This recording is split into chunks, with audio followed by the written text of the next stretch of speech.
What do G6 decision makers and coaches think about changes to the CFP?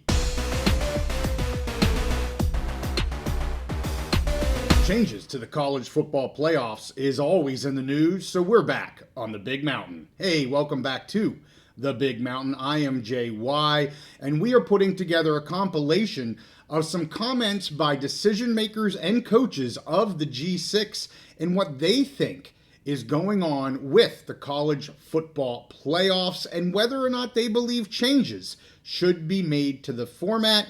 We have commissioners from the American and the Mountain West. We have an athletic director from San Jose State University and coaches from UNLV and Fresno State. So here's what they have to say about the college football playoff. Since we're talking CFP, let's jump to CFP. Yes. So there's a lot of chatter right now about changes to the CFP. We talked about that with you, and it's like, man, we've barely got out of year one, and we want to change this already. Let's kind of forget that and just talk about some of the models that have been thrown out there. Mm-hmm. Do you have any opinions on these AQs, being more than just the conference champions? What are your thoughts on that? Well, I agree with you. We were only in data set of one in the 12-team playoff, and it was wildly successful. Yes. So I wouldn't be sad if we stayed in the current format, although we did move to straight seating, which I think made a lot of sense because it just confused the general public, Sure. even the media. Yeah. If we do expand, we, the Mountain West, are opposed to multiple AQs. We just think that impacts the integrity of the event, and you have to have an opportunity for teams to have access. I do like honoring the conference champions and Yep. the top 5 AQs. That makes a lot of sense to me, but after that, you never know who's going to catch lightning in a bottle. Right. And everyone should have a chance to have access if you're having a wonderful season. We have a format right now, the 12-team format that was positive a year ago in just its first year. Proposed formats such as the 4-4-2-2 whatever for certain conferences run the risk of removing a vital element. It's table stakes, this element, for athletes, coaches, fans, the opportunity to earn it on the field. The excitement of what's possible. Line up, play the games. Let's see where the chips fall at the end of the year. Let's not send a terrible message to student athletes that their opportunity is not as important as others. They have the same goal. I got news for you. These guys sitting back here want to play for the national championship, just like every student athlete in America.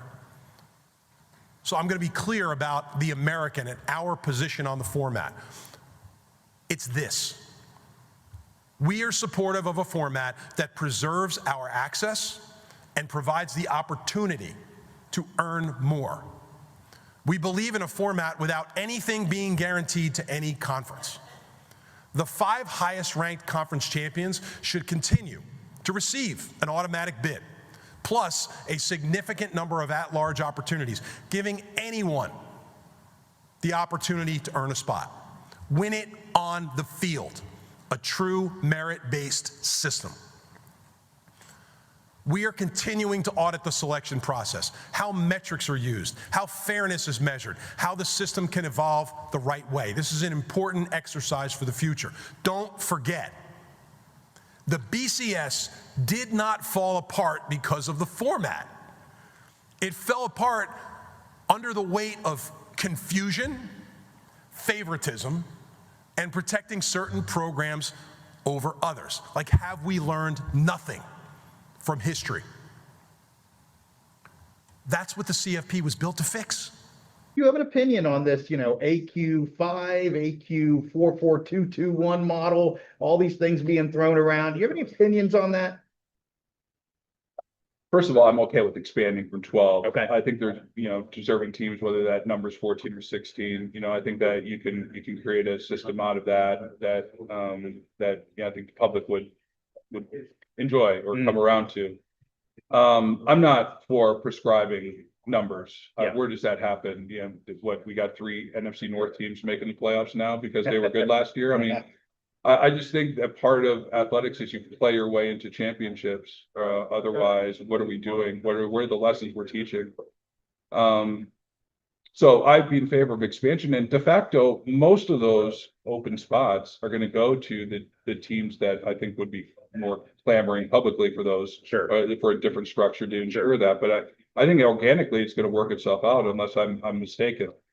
Right, you're coming from the SCFs. They have a wonderful championship where they have it all kind of figured out. You would say the right model. I think a lot of people would say that. Yep. Now we look at kind of where we're at with the CFP. There's a lot of chit chat about these AQs. Would just love to hear your opinion, kind of coming from that FCS playoff model into either the current CFP model versus what they're talking about here with AQs. If you have any opinions on that. Well, I think, I have opinions. I don't know if they're worth anything. Oh, they absolutely are. But, I think if we ended up expanding it to 16 teams, you could still get it done in the same number of weeks that you're currently scheduled. If you went 5, if there was a group of 5 or a power 5, you could go, 5 automatic qualifiers, 11 at large, based on strength of schedule, based on, current standings, and a number of metrics could be utilized to determine that. Of course, there's going to be some human element as well, probably a committee that's created, but I think sometimes we try to overthink it. I mean, all these off days and as a coach, that gets harder and harder to keep your kids engaged the longer this thing goes. I know there was a number of times where you wanted the bye week, but you also were deathly afraid of the bye week because, again, you step away, you give your players space, they get away from football. But on the other side of it, one of the things that I always noticed is sometimes it was paralysis by overanalysis. When you give coaches an extra week, all of a sudden the game plan becomes unbelievably difficult. And we try to outsmart ourselves. Well, how about we just, let's take a week at the end of the season, post conference championship games, let's get ourselves aligned, but then let's go. I think it would help all of college football, and especially with the transfer portal and things, if we could play the national championship game as close to the New Year's as possible versus on week 3 of January. Yes. And with the there's so much we could talk about here. We're making college football a 2-semester sport now. 100%. If there was a way we could make it a 1-semester sport, and I know there's conversation of diving into a week 0 model now.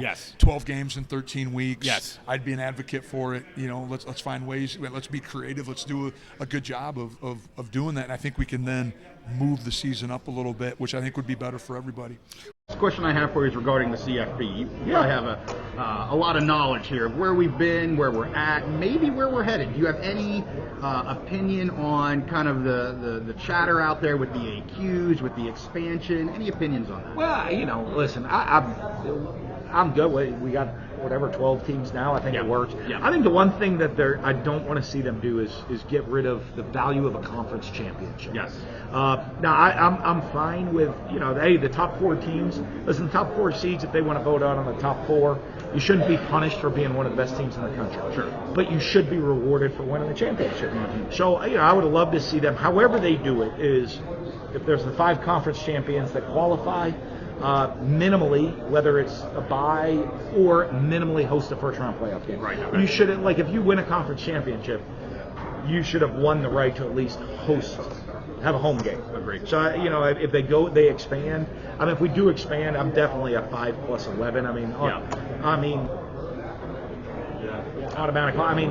To say, hey, the 4th best team in this league is better. I remember we finished 5th at Mississippi State one year in 2010. In the SEC West. We had 4 losses to 4 SEC West teams. That we finished 15th in the country. Every team we lost to finished in the top 10. I would have said we want to be one of the best teams in the country. Well, hell, no, you're outside of the automatic. You're 5th in your division. Never mind the league. You're out. Hey, get the best teams. You take your 5 conference champions, get automatic bids. And if we want to do it, if it's about getting the best teams, take the next best 11 teams. Doesn't that sound like that makes? I'm not sure.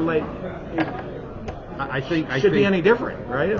Power and money maybe get involved there. I think at some point, right? If the 11 best team, if the next 11 best teams are in one conference, take all 11 of them. Whatever it is, if you want to do it with the best teams, it's got to be what's the goal. If it's the goal is conference champions, well then go around college football and take every conference champion and they're in, and don't take anybody else. You have to win the championship to get in. If it's the best teams, say, hey, conference championships are important. We're taking the 5 conference champs. And then the next best 11 teams, I think, is a smart way to do it. Well, as you heard, they are all pretty much in agreement of where they think the college football playoff should be headed. Let us know what your thoughts are down in the comments, and make sure you follow everything here on the Big Mountain as we gear up for football season 2025. With that, hey, we thank you guys for watching. Give this one a like and subscribe if you like our content, and we'll see you next time on the Big Mountain.